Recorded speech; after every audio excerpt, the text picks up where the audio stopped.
हिंदू जागरण मंच एक अखिल भारतीय संस्था है, संगठन है और तमाम राज्यों में हिंदू जागरण मंच बने हुए हैं। इनफैक्ट जो बड़े बड़े राज्य हैं, जो यूपी है या मध्य प्रदेश है, राजस्थान है, वहाँ एक से ज़्यादा जागरण मंच बनाए गए हैं ताकि काम जो है वो एक सुचारू रूप से ठीक तरीके से चलाया जा सके। जैसा आप सबको मालूम है, हिमाचल एक कंपैरेटिवली छोटा प्रदेश है, छोटा प्रांत है। हिमाचल की आबादी, हिमाचल के लोग, हिमाचल की जनता भी एक शांतिप्रिय जनता है, जबकि दूसरे प्रदेशों में आप लोग मीडिया से आप लोगों को मेरे से ज़्यादा मालूम है किस तरह का माहौल बना रहता है। लेकिन पिछले 3-1 सालों में मैंने देखा कि आस्ते आस्ते जो माहौल दूसरे प्रदेशों में है, दूसरे प्रांतों में है, वो हमारे प्रांत में भी आस्ते आस्ते पैर पसार रहा है। और जैसे कहते हैं, to nip the evil in the bud, अगर शुरू में ही ऐसी गतिविधियों पे रोक ना लगाई जाए, ऐसे तत्वों पे रोक ना लगाई जाए, तो फिर बाद में स्थिति गंभीर हो जाती है, उसको काबू करना थोड़ा मुश्किल हो जाता है। ये भी एक कारण रहा है कि आज आप लोगों से मिलने की जरूरत महसूस हुई है। तो भाइयों, सबसे पहले हम बात करेंगे तबलीगी जमात की। तबलीगी जमात क्या है, इसके बारे में पूरा देश, ना केवल हिमाचल प्रदेश, पूरा प्रदेश जान चुका है। दिल्ली में जो इन्होंने किया, जिनके कारण आज की तारीख में देश में जो महामारी फैली हुई है, वो 50% कम से कम उन्हीं की गलत हरकतों के कारण है। तो इसके बारे में हमें जागरूक होने की ज़रूरत है, जनता को, लोगों को जागरूक करने की ज़रूरत है। ये लोग हार्डकोर जिहादी लोग हैं, जिनका समाज में शांति से कोई लेना देना नहीं है। इनकी प्रवृत्ति जिहादी है और जहां भी जाते हैं वहां जिहाद की भावना पैदा करते हैं, समाज में लड़ाई झगड़े, हिंसा को बढ़ावा देते हैं, डायरेक्टली या इनडायरेक्टली। तो हम नहीं चाहते हैं कि हमारे प्रदेश में, जहां जनता इतनी शांति प्रिय है, जहां लोग इतने भोले भाले हैं, वहां पर ऐसे लोगों को आने का मौका मिले या ऐसे लोगों को अपनी गलत नीतियां प्रचार करने का मौका मिले। हमने मुख्यमंत्री जी से भी अनुरोध किया है कि हिमाचल प्रदेश की परिस्थितियों को ध्यान में रखते हुए तबलीगी जमात के लोगों पर हिमाचल प्रदेश में प्रतिबंध लगाया जाना चाहिए।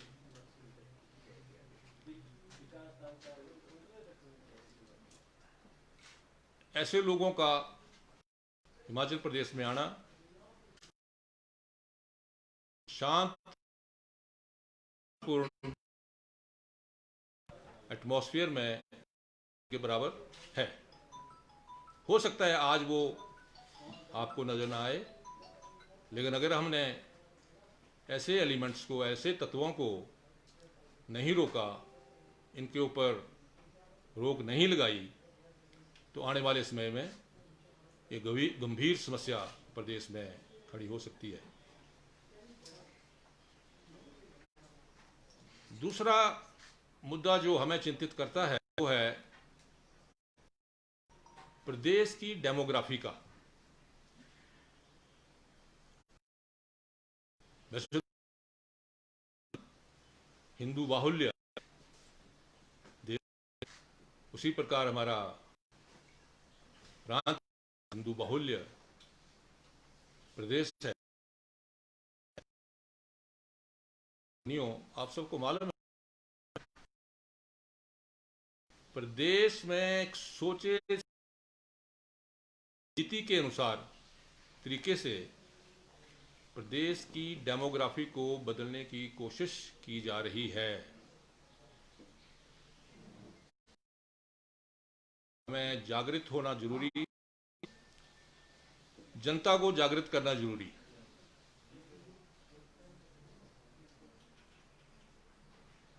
पिछले साल भी मुख्यमंत्री से हम मिले थे और प्रदेश का जो एंटी कन्वर्शन कानून है उसमें जो कमियां हैं वो उनके ध्यान में लाए थे। परिणाम स्वरूप सरकार एक नया एंटी कन्वर्जन लॉ लेकर आई, लेकिन फिर भी जैसा कानून हम चाह रहे थे, हिमाचल की डेमोग्राफी को बदलने से रोकने के लिए वैसा कानून नहीं है। मैं कानून की पेचीदगियों को, बारीकियों को अच्छी तरह से समझता हूं और यही कारण है कि 3 साल होने के बावजूद भी इस पद पर मुझे तकरीबन 3 या 4 केस से ज़्यादा जो केस कन्वर्शन के नहीं रजिस्टर हो सके हैं, जबकि धर्मांतरण बड़े स्तर पर प्रदेश में जारी है।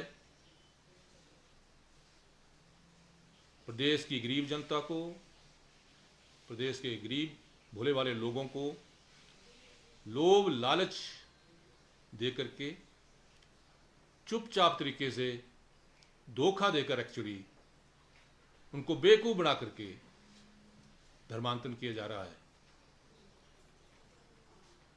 आम आदमी को उस बात का एहसास ही नहीं होता है। मेरे पड़ोस में रह रहा पड़ोसी धर्मांतरण का शिकारी हो जाएगा, लेकिन ये धर्मांतरण इस तरीके से एग्जीक्यूट किया जाएगा कि मेरे जैसे व्यक्ति को भी एहसास नहीं होगा कि मेरे पड़ोस में क्या हो रहा है। इसलिए हम सरकार से दोबारा यह अनुरोध करते हैं कि प्रिवेंशन ऑफ कन्वर्शन का जो लॉ पिछले साल पारित हुआ है उसमें संशोधन करके इसकी इम्प्लीमेंटेशन को सिंप्लीफाई किया जाए।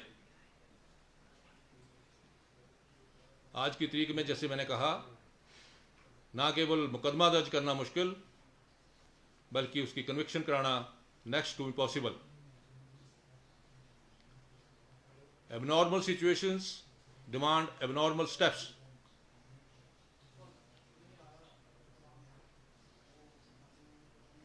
जब लोग ऐसे तत्व, जिहादी तत्व या ऐसे तत्व जो धर्मांतरण में पैसे के बल पर इस तरह का षड्यंत्र चला रहे हैं, उन पर नकेल कसने के लिए, उन पर अंकुश लगाने के लिए, देश की डेमोग्राफी को बदलने से रोकने के लिए कानून को इफेक्टिव बनाया जाना जरूरी है, ताकि इस तरह की घटनाएं रुक सकें। दूसरा पहलू जो धर्मांतरण में सामने आ रहा है वो है लव जिहाद का। वैसे तो पूरे भारतवर्ष में लव जिहाद एक सोची समझी रणनीति के तहत बड़े जोरों से फैलाने की कोशिश की जा रही है। उस नजरिए से शायद हिमाचल प्रदेश में सिचुएशन इतनी अलार्मिंग नहीं है, लेकिन फिर भी हमारी बहनों को, हमारी बेटियों को बहला फुसला करके प्रेम के इस जाल में फंसाया जाता है। और एग्जैक्ट आंकड़ा तो मेरे पास अभी नहीं है, बहुत सारे ऐसे मामले हैं प्रदेश में जहां पर हिंदू जागरण मंच को ऐसी लड़कियों को फिर बाद में उनके लोगों के चंगुल से छुड़ाना पड़ा है।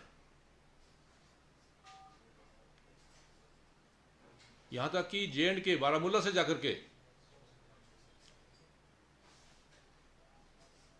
अपनी बहनों को, बेटियों को वापस लाना पड़ा है, क्योंकि एक बार जब नासमझी में हमारी बच्ची लव जिहाद का शिकार हो जाती है तो उसके बाद उसके ऊपर अत्याचार शुरू होते हैं। उसके बाद उसको महसूस होता है कि वो किस नर्क में पहुंच गई है।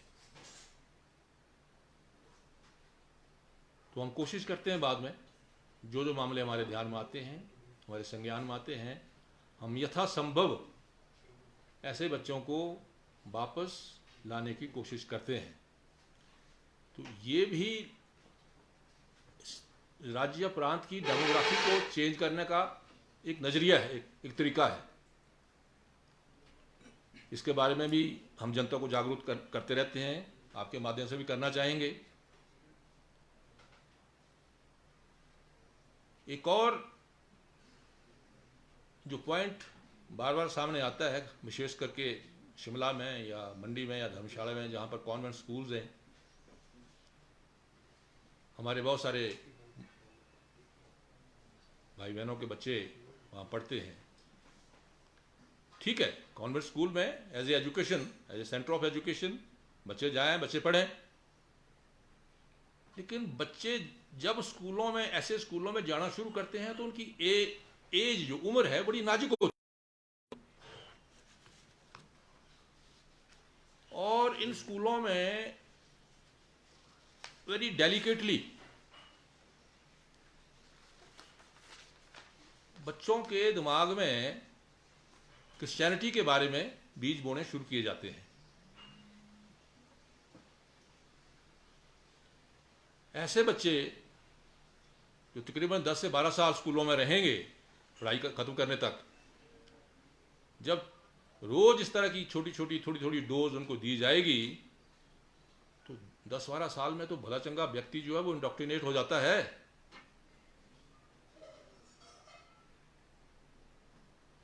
तो बाद में ऐसे बच्चों को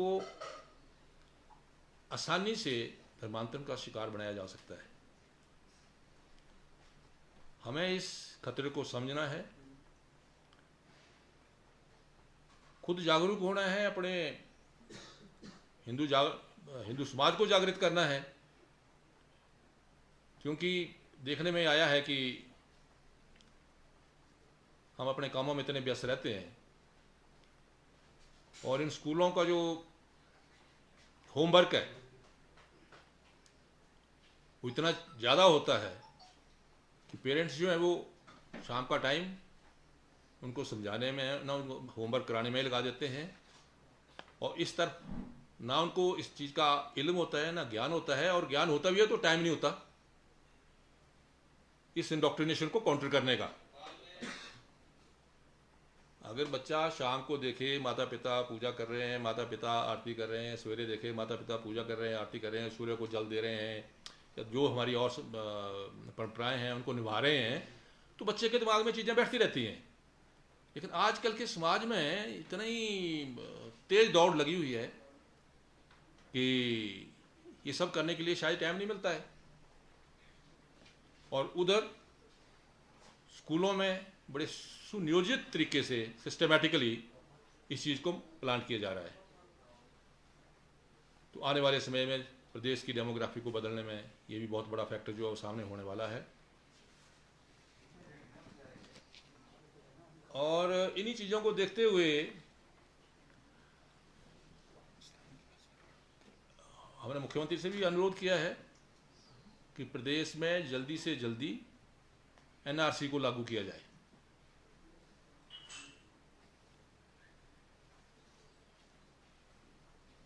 कुछ एक घटनाएं, वैसे मैं नाम नहीं लेना चाहता, लेकिन में इस तरह की वारदातें सामने आई हैं। इसके अलावा जो लोग यहाँ पर फेरी लगाते हैं, आखिर के यहाँ पर काम करते हैं, गैर कानूनी तरीके से उनके रेजिडेंशियल क्या बोलेंगे, स्थायी निवासी, हाँ, स्थायी निवासी प्रमाण पत्र जो है वो जारी किए जा रहे हैं। यानी उनको प्रांत में रहने का एक तरह से कानूनी अधिकार दिया जा रहा है। 10 से 15 20 से तो फर्क नहीं पड़ता, लेकिन जब जैसे मैंने पहले कहा, अगर बुराई को हम नहीं रोकेंगे, देखा देखी में बुराई और बढ़ेगी। आज से 10 साल के बाद, 15 साल के बाद ये फैक्टर भी एक बहुत बड़ा कंट्रीब्यूटरी फैक्टर जो है वो डेमोग्राफी को चेंज करने में सिद्ध हो सकता है। इसके अलावा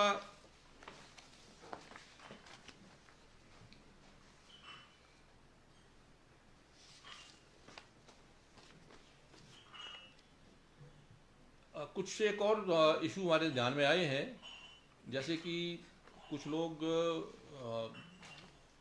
हमारे ट्रक जो सामान लेकर बाहर के प्रदेशों में जाते हैं, वहाँ से जब लोग आते हैं, ट्रक वापस आते हैं तो वहाँ से लोग उठा कर ले आते हैं, साथ में उनको यहाँ एडजस्ट कर देते हैं।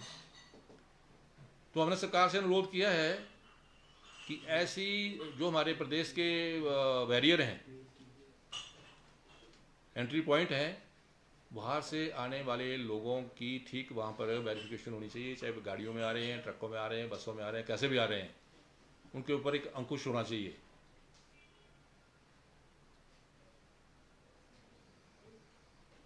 एक और पॉइंट जो हमारे ध्यान में है वो है लैंड जिहाद। जैसे लव जिहाद की बात करी, वैसे ही लैंड जिहाद भी चल रहा है। प्रदेश में जहाँ भी सरकारी ज़मीन नज़र आती है, कई जगह हमने देखा है, हमने उसको रोका भी है, सरकार के ध्यान में भी लाया है। रातों रात स्ट्रक्चर तैयार हो जाते हैं, जहाँ पहले बने हुए हैं वहाँ अगर साथ में ज़मीन लगती है तो वहाँ रातों रात कब्जा हो जाता है। आपको मालूम होगा, मुझे कोई हिचकिचाहट नहीं है कुल्लू का उदाहरण देने में। कुल्लू में कोई 80-90 फुट की ऊंची मीनार बन गई बगैर अप्रूवल के। जब प्रशासन के ध्यान में लाया गया तो नोटिस जारी हुआ, इसके आगे कुछ नहीं हुआ है। तो इस तरह की जो सोची समझी चाल है लैंड जिहाद की, वो भी हमारे प्रांत के लिए खतरे की घंटी है। उसमें भी हम प्रयासरत हैं कि इस तरह की घटनाओं पे अंकुश लगाया जा सके।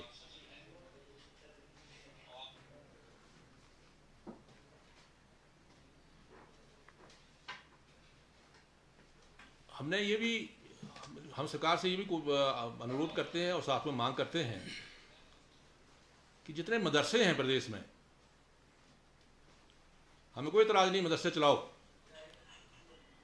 लेकिन मदरसा जो है वो जिहाद का सेंटर पॉइंट नहीं बनना चाहिए जिहाद फैलाने का। मदरसों में वो सारी शिक्षा दी जानी चाहिए जो सरकारी स्कूल में दी जाती है, और मदरसों में CCTV लगाए जाने चाहिए ताकि टाइम पे टाइम वेरीफाई किया जा सके। कोई इस तरह की घटनाएं या इस तरह का जिहाद की शिक्षा या और भी किसी तरीके का समाज में जहर फैलाने वाली बातें तो नहीं कही जा रही हैं। तो साथियों, ये कुछ एक पॉइंट थे जिनके बारे में आप लोगों से मैं चर्चा करना चाहता था, और आप लोगों को ये आश्वासन दिलाना चाहता था कि जहाँ तक हिंदू जागरण मंच का सवाल है, हम हिंदू समाज की सुरक्षा के लिए कटिबद्ध हैं। हम हिंदू समाज की संस्कृति, हिंदू समाज की परंपराओं, हिंदू समाज के दूसरे रीति रिवाजों को प्रोटेक्ट करने के लिए कटिबद्ध हैं। इन पर बार बार अत्याचार होते हैं, बार बार होते रहे हैं, आगे भी होते रहेंगे, और अगर हम आवाज़ ना उठाएंगे, हम इसका विरोध नहीं करेंगे तो और बढ़ेंगे। आप तो पत्रकारिता में हैं, आपको मालूम होगा, अभी हाल में सिरमौर जिले में घटना हुई। जब तक हमारा हिंदू जागरण मंच सड़कों पर नहीं उतरा, दोषियों के खिलाफ कार्रवाई नहीं हुई। चंबा में 2 या 3 बार मंदिरों से मूर्तियों को तोड़ने की दुखद घटना सामने आई है। दोषी भी पकड़े नहीं गए हैं।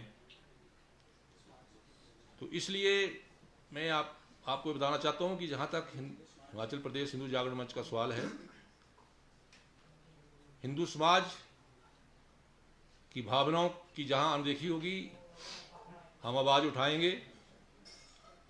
हम उम्मीद करेंगे प्रशासन और सरकार हमारी आवाज़ सुने और करेक्टिव कार्रवाई करे, और ताकि हमें जो है वो सड़कों पर उतरने की जरूरत महसूस ना हो।